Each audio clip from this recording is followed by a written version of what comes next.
There is a Buddhist parable that speaks to the relationship between truth and perception, not with the intention of determining who is right and who is wrong, but as a reminder of how easily we mistake our experience for reality itself. The parable goes like this. A group of blind men hear that an elephant has arrived in town. Curious, they decide to find it and understand what it is through touch. The first man reaches out and grabs the trunk. The elephant is like a snake, he says. Another feels the ear. No, it is like a fan. A third places his hand on the leg. You are both mistaken. It is like a tree trunk. One touches the side and insists, it is a wall. Another grabs the tail and describes it as a rope. The last feels the tusk and says, it is smooth and sharp like a spear. All of the men are touching the same animal. Each of them is experiencing something real, yet none of them are describing the elephant. They are describing the part of the elephant they happen to be touching. Within each experience, the men mistake their own truth for the whole truth. Their subjective experience is real, but it is inherently limited by a reality larger than the part they can perceive.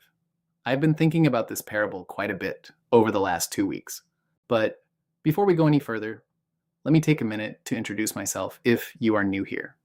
My name is Chris Schmelzer, and I serve leaders who recognize the need and understand that the old models of leading and working are no longer keeping up with the pace of change. Every week, I track the subtle signals that a massive reset is coming for what we refer to as white-collar work, and share thoughts on how to lead yourself and your organization through the age of accelerating change. If you find any value in this video, like it, share your comments below, and subscribe.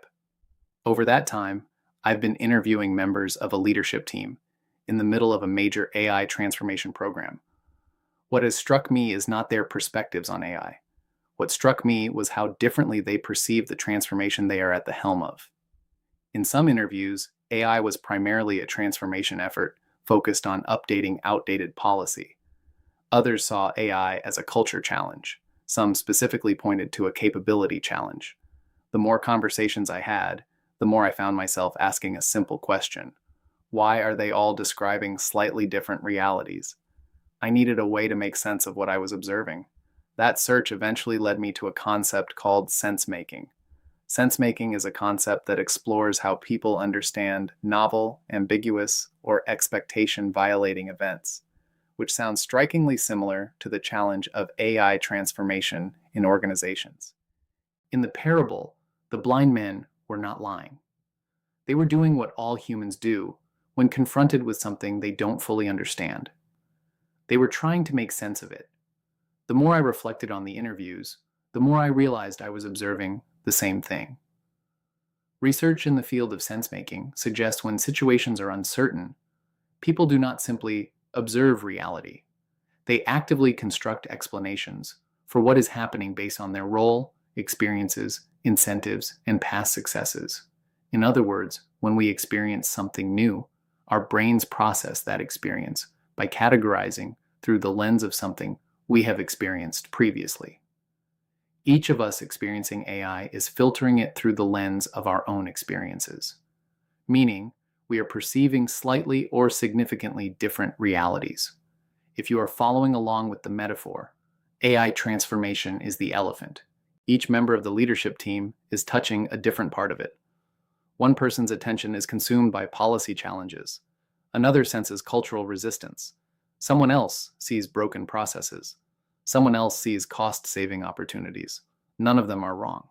But what became increasingly apparent to me is that they are often describing their unique experience of the transformation and unconsciously presenting it as the transformation itself. Here's what I mean. Some leaders answered questions almost entirely through the lens of their own function, team, and challenges. Others answered through a broader organizational lens. Neither perspective is inherently better than the other. What surprised me was how little overlap existed between the stories. Researchers studying high-performing teams often refer to this phenomena as a lack of shared mental models. Teams perform best when they develop shared mental models. The challenge is that AI is moving so fast that most organizations haven't had time to develop them. We assume alignment exists because we use the same words, but beneath the surface, Many people are operating from entirely different assumptions about what AI is, what it means, what problem it is supposed to solve, and how it should be used. Over the last couple weeks, I found myself wondering whether many of the challenges organizations attribute to AI adoption are actually challenges of perception. Historically, I think organizations have been able to tolerate this. The environment moved slowly enough that people could carry different interpretations and still find a path forward. Transformation efforts rolled out over years, and the path of previous transformation programs was more concrete. Today, with the accelerating pace of change, I am not so sure this will be tolerable. The pace of change seems to be increasing faster than our ability to reconcile these competing versions of reality. And that is where things start to get interesting. AI transformation is exactly the kind of event that creates competing interpretations. It is novel, ambiguous, and challenges existing assumptions. It threatens identities, expertise, and ways of working. In ambiguity, people do not simply receive reality. They narrate it into something actionable, understandable, or familiar. So, of course, executives narrate it from where they stand. The issue is not that it happens. The issue is when nobody in the room helps the team notice that it is happening. Nobody is stepping back and saying, "It is interesting that we seem to be solving different problems." Or, "It is interesting that we are using the same words, but assigning different meanings to them." This observation layer is often missing. Individuals become consumed within the conversation, more focused on making sure they have a point to share, and less focused on observing what is being said. There is research that suggests simply labeling an experience can change our relationship to it. Psychologists refer to this as affect labeling. Studies have found that when people accurately put words to what they are experiencing, emotional reactivity often decreases while cognitive flexibility increases. Sometimes the act of naming what is happening is what allows people to stop defending their interpretation long enough to become curious about someone else's. Which makes me wonder whether many leadership teams are trying to solve problems before they have accurately described the experience they are having. Because when people can name what is happening, confusion, uncertainty, disagreement, fear, the conversation often changes. The goal shifts from defending a position to understanding what is actually present in the room. Instead, what often happens is that one person describes the elephant as a rope, another as a wall, another as a fan, and another as a spear. The conversation becomes less about understanding the elephant and more about convincing everyone else that your description is the correct one. I suspect it is happening inside your organization as well. Most people cannot quite put their finger on what they are experiencing. They simply sense that conversations feel harder, alignment more difficult to attain, and overall, meetings feel less productive. People leave the room believing they agreed on something, only to discover later that they are operating from entirely different versions of reality. It is important to recognize the role our nervous systems play in the process. The more I think about it, the more I wonder if the real challenge is not perception alone, but our relationship to uncertainty. We can only begin to see the whole elephant if we can stay curious long enough. And that requires the ability to hold multiple interpretations at the same time without immediately defending one of them. Our relationship with uncertainty has a way of making that difficult. Research suggests that uncertainty is processed by the brain in ways that closely resemble physical threat. As uncertainty rises, attention narrows, cognitive flexibility decreases, and people become more likely to default to familiar explanations and existing beliefs. Said differently, uncertainty does not naturally make us more curious. Instead, it often makes us more certain. And perhaps that is why so many leadership conversations feel different right now. The challenge is no longer simply making sense of change. The challenge is staying regulated enough to remain curious while making sense of it. Because once uncertainty pushes us into a defensive posture, the goal subtly shifts. We stop trying to understand the elephant and start trying to defend the piece we happen to be touching. AI is exposing challenges that were already present inside organizations, but perhaps not the challenges we think. Most discussions focus on technology gaps, capability gaps, or adoption gaps. The emergence of the technology itself is amplifying uncertainty, which turns up the volume on fear. I think AI may be exposing something deeper: fear. That is the real elephant in the room. Uncertainty is increasing faster than our capacity to regulate it.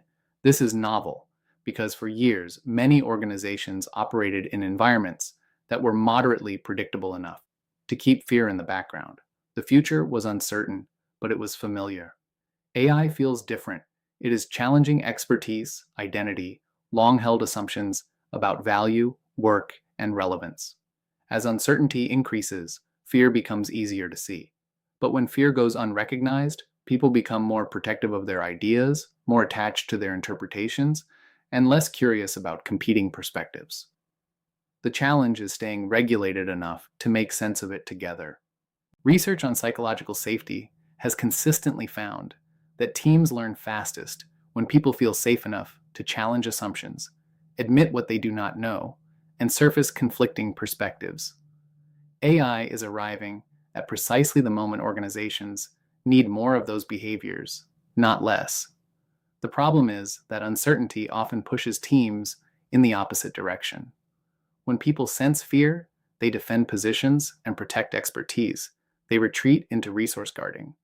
AI did not create those tendencies, but I think it will make them harder to ignore. My personal belief is that very few leaders are intentionally creating these conditions. Most are doing the best they can inside systems that were built during a different era, an era where information moved slower and the future felt more predictable. In that era, organizations could survive with fragmented perspectives because the environment gave them time to catch up. That era is ending. The emergence of AI is not just a technological shift. It is exposing the limits of how many organizations think, communicate, make sense of reality together, and ultimately process fear. If I am right about any of this, then the challenge is not necessarily getting everyone to agree. The challenge is helping reduce fear in the system. Lately, I've been wondering whether leadership teams need better questions, not better answers. Questions like, before we debate solutions, what part of the elephant is each of us touching right now? I like this question because it makes local interpretation discussable without turning it into a character judgment. It creates space for people to acknowledge that their perspective may be incomplete without requiring them to abandon it. Research on sense-making suggests that surfacing the current frame is often the first step toward building a more accurate shared picture. Another question I've been thinking about is, what are we noticing about this conversation itself that we are not saying yet? This is the observation layer question, the conversation underneath the conversation. It invites people to step out of advocacy and into awareness. Instead of debating the content, the group begins examining the system in which they are having the conversation. It is often in that moment that people realize they are not actually disagreeing on solutions. They are disagreeing on the problem. And perhaps my favorite question is, whose risk, incentive, or fear is shaping the way they are seeing this, including mine? Because none of us are neutral observers. Our roles shape what we notice. Incentives shape what we prioritize. Fears shape what feels urgent. The question does not eliminate bias. Instead, it makes it visible. I don't know if questions like these help people see the whole elephant, but I suspect they help people become more curious about the possibility that they are only touching part of it. And that feels like a good place to start. If you regularly read my work, my guess is you can feel this. You may not have language for it yet, but you sense that something fundamental about work is changing. Before teams can solve the same problem, they must first learn to see the same reality, not one that is blurred by subjective experience. AI will expose this, because in increasingly complex environments, the competitive advantage is creating conditions where multiple incomplete perspectives can be integrated into a more complete picture of reality. Maybe that is the real lesson of the parable. The goal was never to convince the person touching the trunk that they were wrong. The goal was to help everyone realize they were touching the same elephant. If you want to explore how to lead yourself and your organization through the age of accelerating change, my new book, The Missing Link, offers a new lens.